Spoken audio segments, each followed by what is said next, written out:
যুবক বলে ওয়ালাইকুম আসসালাম।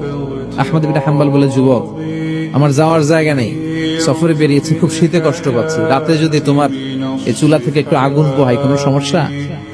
যুবক বলে, না না, সমস্যা না, আহলান ওয়া সাহলান, খোশ আমদেদ, আসেন আসেন, আপনি আগুন পোহাইলে আমার সমস্যা কি?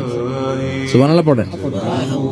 আল্লাহ শুকরিয়া করে উনি বসলেন আর আগুন পোহাচ্ছেন, আর খেয়াল করলেন যুবক রুটি বানায় আর পরে আস্তাগফিরুল্লাহ, রুটির দলা বানায় পরে আস্তাগফিরুল্লাহ, খামির বানায় আর পরে আস্তাগফিরুল্লাহ, রুটি নিয়ে উনুনের ভেতরে চুলার ভিতরে সেকা দেয় আর পরে আস্তাগফিরুল্লাহ, দোকানদারের কাছে কেউ আসলেই সে রুটি দেয় আর পরে আস্তাগফিরুল্লাহ, ক্রেতার কাছ থেকে টাকা নিয়ে ক্যাশ বক্সে রাখে আর কি পড়ে, আবার রুটি বানানো শুরু করে আর কি পড়ে, খালি এটাই পড়তেছে। ইমাম আহমদ ইবনে হাম্বল তো অবাক, কিরে এটা আবার কেমন যুবক, খালি আস্তাগফিরুল্লাহ।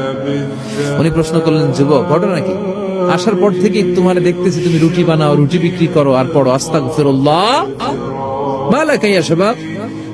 যুবক বলে, আস্তাগফিরুল্লাহ আমার সবচেয়ে বেশি পছন্দের আমল, আমি সব সময় আঠার মতো ইস্তেগফারের সাথে লেগে থাকি আর সব সময় পড়তে থাকি আস্তাগফিরুল্লাহ, আর এর বদৌলতে আল্লাহ আমারে মুস্তাজাবুদ দাওয়া বানিয়ে দিয়েছে।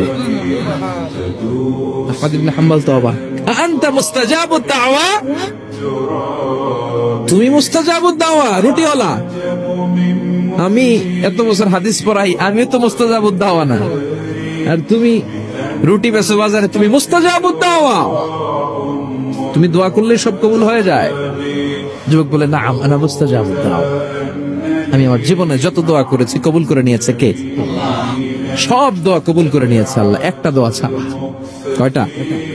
আহমদ ইবনে হাম্বলের কৌতূহল, কিউরিসিটি আরো বেড়ে গেল, কি সব দোয়া কবুল হয়েছে একটা দোয়া ছাড়া? মা যালিকা দুআ ইয়া শাব, কি সেই দোয়া?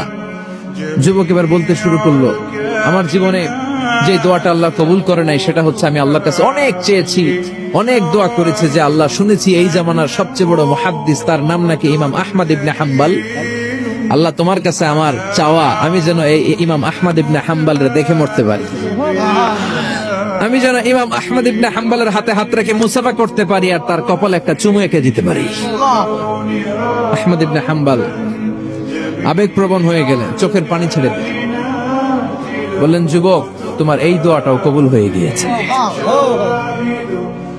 আহমদ ইবনে হাম্বলের দেখা সাক্ষাৎ পাওয়ার জন্য আহমদ ইবনে হাম্বলের বাড়িতে তোমার যাওয়ার দরকার নেই, আহমদ ইবনে হাম্বল তোমার দরবারে ছুটে এসেছে।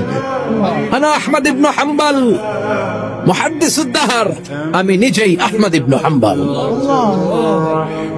যুবক চোখের পানি ছেড়ে দেয়, আহমদ ইবনে হাম্বল চোখের পানি ছেড়ে দেয়। যুবক চিৎকার মেরে ইমাম আহমদ ইবনে হাম্বলকে জড়িয়ে ধরে, হাতে হাত রেখে মুসাফা করে, কপালের মধ্যে চুমু খায় আর আল্লাহর শুকরিয়া করে বলে, ও ইমাম, আসলে এই দোয়াটাও আল্লাহ আজকে কবুল করে নিল। বিশ্বাস হয় সবসময় ইস্তেগফার করলে আপনার দোয়াগুলোর এইভাবে কবুল করে নিবে কে? সে যে